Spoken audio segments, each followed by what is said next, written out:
Okay mga kaibigan, so ito ay Toyota Revo. Lumalagotok pag arangkada at saka pag bitaw ng silinyador. So ito po ang isa sa pwede nyo tignan, cross joint. Yan, rinig nyo? Eh, nakaluwa na yung takip po. Ayun ganyan. Ge! Sapa! Yun o, tong gumagano. Yun o, lakas. Yan, tsaka ramdam nyo. Yan.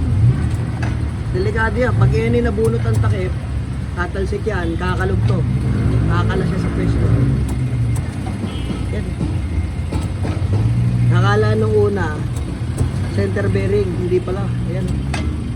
Cross joint, paluwa na yung takip. Dapat yan, nakasara ang takip. Parang ganito. Lakat dapat.